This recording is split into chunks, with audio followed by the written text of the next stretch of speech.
ప్రభుత్వము Telangana public service కమిషన్ను లోపభూయిష్టంగా తయారు చేసి అవినీతికి ఒక అడ్డాగా మారుస్తే ప్రక్షాళన చేసి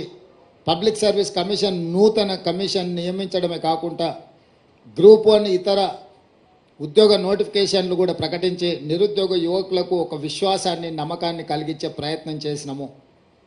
పన్ను ఎగవేతదారుల మీద కూడా కఠినంగా వ్యవహరిస్తూ ప్రభుత్వానికి రావాల్సిన రాబడులు ఆదాయాన్ని స్థిరీకరించుకుంటూ ప్రభుత్వ ఉద్యోగులకు జీతాలు ఇవ్వలేని పరిస్థితి, పెన్షనర్స్కి ఎప్పుడు పెన్షన్ వస్తుందో తెలియని పరిస్థితి నుంచి ప్రతి నెల మొదటి తారీఖు నాడు ప్రభుత్వ ఉద్యోగుల ఖాతాలలో జీతాలు వేసి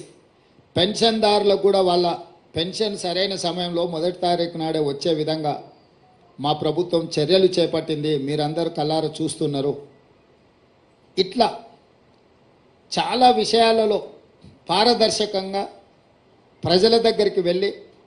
ఒకప్పుడు నిషేధిత ప్రాంతంగా ఉండేది ఆనాటి ప్రగతి భవన్, ఈనాటి ప్రజాభవన్. ఈరోజు వేలాది మంది ప్రజలు ఎప్పుడైనా స్వేచ్ఛగా అక్కడికి వచ్చి తమ సమస్యలు చెప్పుకుంటే వినడానికి ప్రభుత్వం ఉన్నది, పరిష్కరించడానికి ప్రయత్నం చేస్తుందనే విశ్వాసం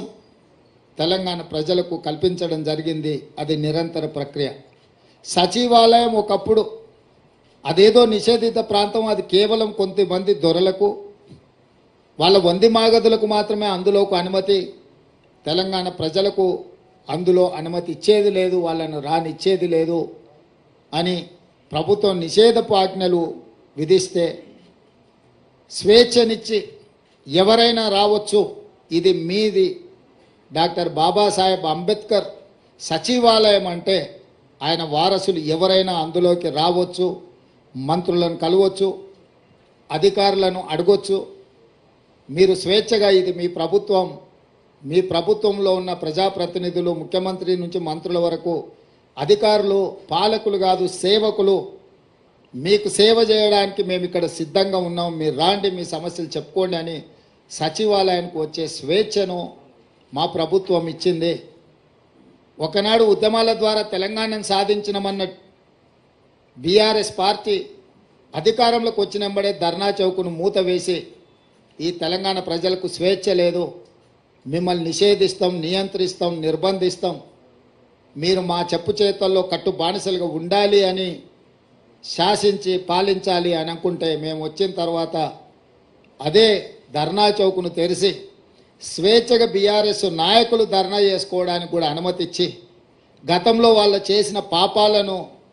దీక్షల ద్వారా కొంతైనా కడుక్కుంటారు, ప్రజాస్వామ్యంలో ప్రతిపక్షాలు ప్రజా సమస్యల్ని ప్రస్తావించాలి, వాటిని మా ప్రభుత్వం పరిష్కరించాలన్న స్ఫూర్తితోని టీఆర్ఎస్ నాయకులను కూడా స్వేచ్ఛగా ధర్నా చౌక్లో ధర్నాలు చేసుకోవడానికి తెలంగాణ ప్రజలకు స్వేచ్ఛ ఇచ్చినాం. అదేవిధంగా పౌర హక్కుల సంఘాల నుంచి ప్రజా హక్కుల సంఘాల వరకు, లేకపోతే వివిధ సంస్థలు ప్రజల కోసం నిరంతరం పనిచేసే వాళ్ళను సచివాలయానికి పిలిచి ముఖ్యమంత్రిగా నేనే స్వయంగా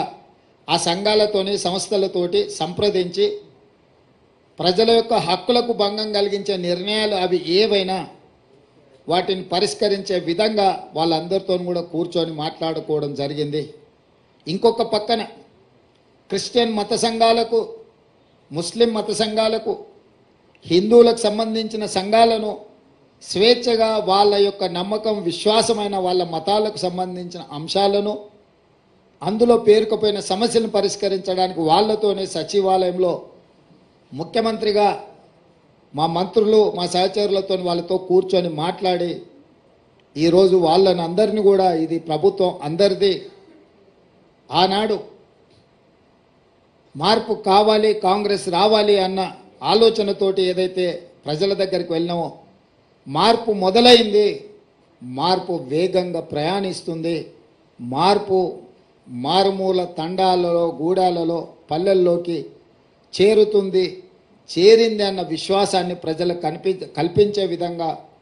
మా ప్రభుత్వం పనిచేస్తుంది. పాత్రికేయ మిత్రులకు సంబంధించిన సమస్యల్ని కూడా వాళ్ళ సంఘాలను కూడా పిలిచి వాళ్ళతో కూడా మాట్లాడడం జరిగింది. అందుకోసమే వాళ్ళకు సంబంధించిన చాలా కాలంగా అపరిష్కృతంగా ఉన్న సమస్యల్ని పరిష్కరించడానికి కూడా ఒక కార్యాచరణను తీసుకోవడం జరిగింది. స్థూలంగా ఈ 100 రోజుల్లో తెలంగాణ సమాజంలో భాగస్వాములైన ప్రతి ఒక్కరిని సచివాలయానికి వచ్చి రాష్ట్ర పరిపాలన ఎక్కడి నుంచి అయితే నిర్ణయాలు జరుగుతాయో అక్కడ వాళ్ళని రప్పించి రావడానికి అనుమతించి వాళ్ళందరితో కలిసి మాట్లాడి వాళ్ళు లేవనెత్తిన ప్రతి అంశాన్ని చట్ట పరిధిలో పరిష్కరించడానికి సంపూర్ణంగా ప్రయత్నం చేసినాము. ఇదే కాదు, రాష్ట్ర కేంద్ర ప్రభుత్వాల మధ్యలో ఉండాల్సిన సత్సంబంధాలను పునరుద్ధరించి దీర్ఘకాలికంగా స్కైవేస్ కావచ్చు, ఫ్లైఓవర్లు కావచ్చు, రోడ్లకు సంబంధించి కేంద్రం ఇవ్వాల్సిన అనుమతులకు సంబంధించి ఢిల్లీలో ఉండే ఆంధ్రప్రదేశ్ భవన్, తెలంగాణ భవన్ ఆస్తుల పంపకాలకు సంబంధించి వీటన్నిటిని కూడా ఒకటొకటిగా పరిష్కరించుకుంటూ ప్రధానమంత్రిని, కేంద్ర హోంమంత్రిని, సాగునీటి పారుదల శాఖ మంత్రిని, అర్బన్ డెవలప్మెంట్ మినిస్టర్తో సహా శాఖలకు సంబంధించిన అందరి మంత్రులను కలిసి తెలంగాణకు రావాల్సిన నిధులను, తెలంగాణ రాష్ట్రం యొక్క హక్కులను కేంద్ర ప్రభుత్వంతో కూడా పరిష్కరించడానికి